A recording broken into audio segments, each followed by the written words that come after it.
제공안 아니고 2안이 이제 정책 설명안은 아닙니다. 좀 컨셉이 다르죠. 1안은 어떻게 보면은 정책 설명하기 전에 이재명 정부의 대북 통일 정책을 바라보는 어떤 자세, 관점을 어떻게 가져야 될 것인가, 기존의 시선들과 조금 다른 관점을 가져야 된다라는 것들을 좀 설명하고 스토리텔링하는 내용으로 되어 있고, 이안은 구체적인 정책 설명으로 구성이 되어 있습니다. 컨셉도 다르지만 강의하는 좀 방식도 다르겠죠. 1안은 이제 사진을 중심으로 좀 설명을 많이 하는 부분인데, 요 평화공동 정책 요 내용은 실은 내용이 화면에 나오는 PPT죠. 그래서 발표하는 방식도 조금 다를 수 있다라는 것이고, 1화는 좀 공감하면서 설명하는 것에 조금 더 초점을 맞추셔야 되고, 2화는 이 컨텐츠, 정책 과제에 대해서 조금 디테일하게 설득력 있게 전달하는 게 중요하지 않나 라고 생각이 듭니다. 요 1화에 대해서 내용을 설명하지는 않겠고요. 전반적으로 제가 하시는 걸 보면 앞에서 좀 시간을 많이 소비하는 부분이 있습니다. 그래서 포인트는 안 되거든요. 요 주로 우리가 구체적인 좀 정책 추진 과제 3번이나 우리의 편통의 역할을 좀 풍부하게 설명드리는 게 좋을 것 같아요. 그런데 1, 2번에서 좀 사전 설명하면서 시간을 좀 많이 보내기도 합니다. 그래서 좀 적절하게, 이게 오늘은 20분이지만 또 막상 현장에 가면 현장에서 바뀌는 상황이 이제 좀 발생하기 때문에 1시간 얘기하셨다가 또 갑자기 40분이 되기도 하고, 너무 앞에서 밀리면은 또 30분이 되기도 하기 때문에 좀 유동적으로 조정을 좀 하셔야 되는데, 앞에서 시간을 많이 소비하지 않으시는 게 중요하겠다라고 생각이 들고, 이 정세 분석을 넘어서 이렇게 앞에서 추진 배경이나 이 목표를 설명할 때 너무 디테일하게 가시면 뒤에서 또 중복 설명을 해야 되는 문제가 발생을 합니다. 그래서 앞에서는 간단하게 설명을 하고 구체적인 정책은 뒷부분에서 설명하시는 게 좋겠다 라는 말씀을 드리고요. 요 목표 1, 2, 3에서 너무 시간을 많이 보낼 필요는 없다. 구체적으로 추진과제 하는 과정에서는 좀 각 추진과제 6가지가 나오는데 6가지 사진 설명을 간단하게 하면서 부드럽게 진행하면 좋겠다는 말씀 좀 드리고, 이 항목 하나하나가 되게 하나의 강의 주제가 될 수 있는 구성이기 때문에 다만 좀 포인트가 되는 부분, 지난번에도 제가 강의를 할 때 말씀드렸지만 군사적 긴장 완화를 위해서 9.19 군사합의 또는 평화 제도를 위한 남북 기본협정, 이런 것들에 좀 포인트를 맞춰서 진행하시면 될 것 같아요. 중점 추진 과제로 진입을 했는데 시간이 절반이 지났다. 그러면 조금 속도를 내시긴 해야겠죠. 세 번째 챕터에 진입하는 시간을 좀 전체 시간과 좀 맞춰서 진행하면 좋을 것 같아요. 제가 강의한 2화는 보면서 하는 또 장점이 있습니다. 말이 꼬이면은 그냥 보고 좀 읽으시면 돼요. 그러면서 이제 좀 위기를 극복하시면 되는데 1화는 이제 조금 더 좀 스케치 필요하겠죠. 그래서 이 각 추진 과제별로도 그렇고 전반적으로 시간을 더 많이 쓸 수도 있고 실은 간단하게 바로바로 넘어갈 수도 있습니다. 자신이 강조하고 싶은 추진과제 중심으로 하셔도 좋고, 그런 것들은 좀 유기적으로 이해하시면 좋겠다라는 생각이 들고요. 쭉 진행하시면서 사진 설명을 요 사진 중에 본인이 좀 특별히 의미 있다고 생각하시는 분들, 요 사진 제가 민주평통도 같이 파견을 했지만 호주 요번에 축구대회 응원단한테 감사 행사하는 장면인데 이런 것들도 좀 민간의 역할, 민주평통이 같이 해서 좀 나름의 성과를 얻었던 부분들 설명하는 부분도 좋지 않을까 생각이 듭니다. 가면서 사진 그리고 구체적인 정책 과제 이렇게 좀 설명하면 좋을 것 같고요. 뭐 예를 들어서 조금 접경 지역에 계신 분들은 요 평화경제에 대해서 좀 더 많은 얘기를 하셔도 좋겠죠. 그리고 또 그 지역에 좀 특성이 있다면 관련해서 좀 얘기를 하실 수 있지 않을까, 좀 강조할 수 있지 않을까 생각이 듭니다. 평화경제 특구 관련해서는 특히 요 파트인데 평화경제 특구 추진 구상입니다. 이게 확정된 건 아니에요. 근데 확정된 것으로 좀 설명하시는 부분이 있어서 그런 것들은 조금 감안하셔서 이런 방식으로 진행될 계획이다, 구상이다라는 것을 좀 감안하시면 좋을 것 같습니다. 그리고 이런 부분이 시간 관리하기 좋죠. 오래 설명할 수도 있고 간단하게 설명하고 넘어갈 수도 있고 시간 관리를 좀 하시면서 진행하시면 좋을 것 같습니다.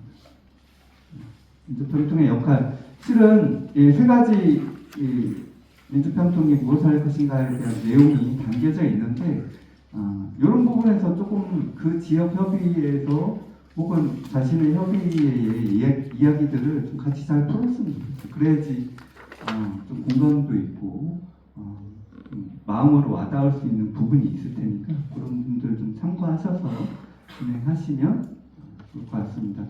요 간단하게 요 시안에 대해서 좀 설명을 들었고 요 뒤에 강연과 관련해서 꿀팁을 드릴 텐데 저는 뭐 현장에 좀 특수성이라는 부분에서 좀 말씀을 좀 드리려고 해요. 시안 1보다 2가 내용은 좀 딱딱해요. 하지만 강의 진행하기에는 조금 더 좀 보면서 하면 되니까 그런 좀 장점이 있다. 좀 딱딱한 부분을 에피소드나 다양한 좀 스킬들, 제가 지난번에도 강의할 때 그랬지만 이렇게 질문을 하거나 그렇게 이제 좀 개인적으로 사담을 나누시는 분들이 있으면 이렇게 가가지고 하면 더 좋겠다라는 생각이 들고 에피소드와 질문 이런 것들을 활용해야 되는데 여러분들 다 협의회에 소속되어 있잖아요. 협의회에서 마지막 강연하는 분위기가 강연자에게 그렇게 우호적이진 않습니다. 대부분 이제 마지막 부분에 배정이 되어 있고 좀 빨리 끝내려는 하는 눈빛들이 막 이렇게 쏟아져 내려옵니다.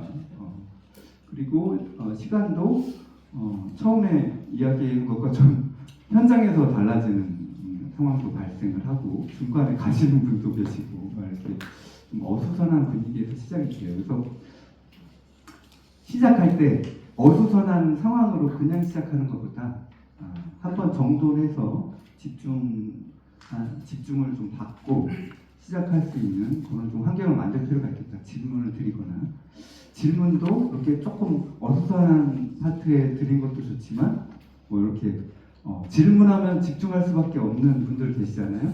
협의회장님한테 가가지고 저는 아까 말씀드렸던 것처럼 추진 과제를 할 수 있는 시간을 좀 염두에 두고 시간 배정을 하되 마무리를 안 하고 하는 건 정리하는 거는 조금 지양했으면 좋겠어요. 그래서 마지막에 민주평통의 역할을 간단하게라도 마무리하면서 끝낼 수 있도록 다만 조금 일찍 끝나는 게 저는 더 좋다고 생각해요. 그냥 질의응답을 한다는 또 의미도 있으니까 그래서 조금 일찍 끝내서 질의응답을 좀 풍부하게 받는 부분이 있으면 좋은데 질의응답도 실은 좀 난관이죠.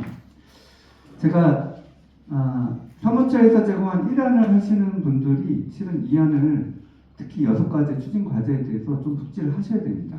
왜냐하면 질의응답 과정에서 뭐 현실적으로 북한이 핵을 포기하겠어요? 라고 질문을 하면 실은 정부의 정책 방향은 어떤 것인지에 대해서 정부 정책의 내용을 중심으로 좀 설명을 하는 게 본인도 좋습니다.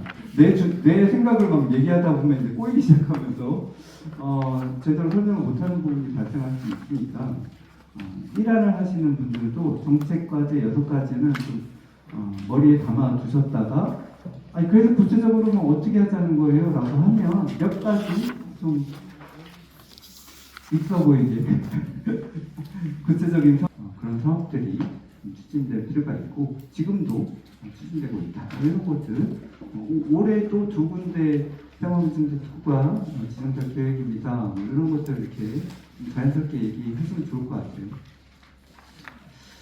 공격적으로 질문하시는 분들이 있죠. 저는 지난 강의 때 얘기 드렸는 열심히 설명했는데 그래서 뭐 하자고요? 이렇게 질문하시는 분들이 있어요. 질의응답이 마지막 파트잖아요. 가장 하면 안 되는 거는 청중과 싸우는 겁니다. 싸우지 마셔야 됩니다. 그래서 더 도전적인 질문이 나올수록 더 친절하게 그분을 배려해서 그러면은 많은 분들이 저 강사는 참 차분하게 진행을 잘 해주시는구나, 훌륭하다 이런 생각이 들 수도 있을 것 같고 그런 분들 연도에 두면 될 것 같고요.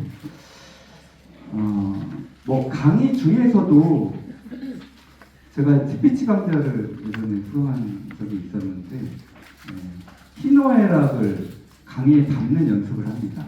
그래서 한 주는 웃기는 강의, 그 다음 주는 화만 내는 강의를 해요. 그래서 그런 것들이 어떻게 잘 그 감정을 통해서 전달하는지. 다만 한국에서는 화내는 강의가 이렇게 잘 먹히지 않습니다. 불쾌한 경우가 많아요. 그러니까 노는 빼고 좀 감정을 담을 때 저는 강의에 제일 중요한 거는 정성이라고 생각이 들어요.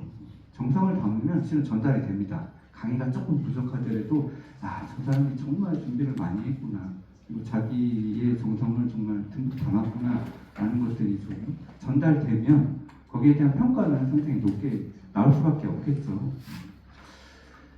이게 시나리오가 저희가 있죠. 다들 만드셨고 만든 것들을 외워서 하려고 그러면 실은 당하는 경우가 많습니다. 특히 현장의 분위기가 이렇게 집중하는 분위기가 아닐 수도 있어요. 그래서 외우기보다는 포인트를 제가 이렇게 그 발표 메모지 형식으로 이렇게 가지고 있는데 A4 용지 들고서 나면은 저 사람 준비 안 했구나 하지만 그거를 4조각으로 잘라서 이렇게 보고 있으면 저 사람 되게 전문성 있어 보인다. 이렇게 좀 생각이 달라집니다. 왜냐면은 아나운서 분들도 이렇게 그죠? 프로그램 운영할 때 발표 발언들 보통 한 프레임당 하나 정도. 요 이안 같은 경우는 사진 같은 거는 뭐 내용은 그냥 넘어가더라도 컨텐츠 중심으로 나와 있는 부분에서 내가 꼭 언급해야 될 것들을 좀 한 3개 정도 이렇게 간단하게 적어서 넘기면서 하는 것들은 또 청자들도 뭐 감안하는 걸 넘어서 잘 준비됐구나라는 생각을 할 수 있는 부분이니까 그런 것들을 잘 활용하시면 좋겠다라는 부분이 들고요.